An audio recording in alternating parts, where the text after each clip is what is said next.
Welcome to the Leverton on Everything podcast. I'm Leverton, and this is Everything, a daily podcast where I review everything in under 10 minutes. Today we're talking about the documentary The Pez Outlaw from 2022. I gave it 9 out of 10 stars. My title, Make This Into a Movie Already. This is one of those rare documentaries that would actually be better told as a fictional movie than a documentary. It's the story of Steve Glue, who made millions of dollars smuggling Pez dispensers into the United States. Steve's story is interesting because he grew up very poor and he discovered something which would ultimately make him wealthy. But then he got bored with doing that and he wanted to be more creative, and then he crossed a line which he was unable to come back from. Also interesting is how Steve's nemesis is presented as this arrogant villain, but in actual fact, everything that Steve was doing was technically illegal. So you feel kind of bad for him because he seems to be a sweet, good-natured individual, but on the other hand, it was a completely predictable failure. So an interesting watch.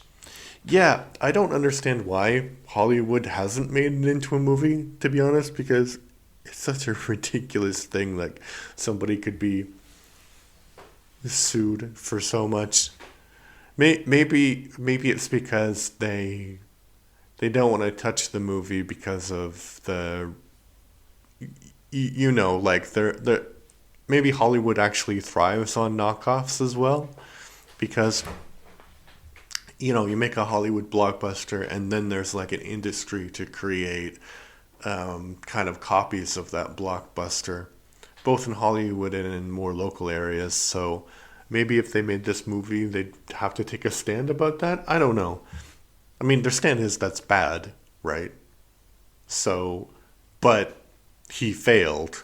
So I don't think the reason it hasn't been made is anything to do with Hollywood's politics. I just think that nobody wrote a good screenplay, or maybe the guy didn't sell his story. I don't know.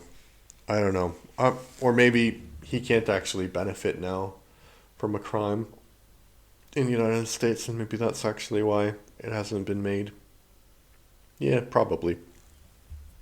I don't know. Anyway, check out the documentary. It's interesting. Also, check out my son and I. We have a podcast called the Everything and More Etc. podcast. The idea of the podcast is pretty simple. I choose one thing that I really like, and he chooses one thing that he really likes, and we talk about if that thing is actually good for both of us or not. First season, we talked about animated series, and this season, we've just wrapped the first episode, recording it anyway. We talked about the classic 1986 movie, Ferris Bueller's Day Off. So check it out. Bye.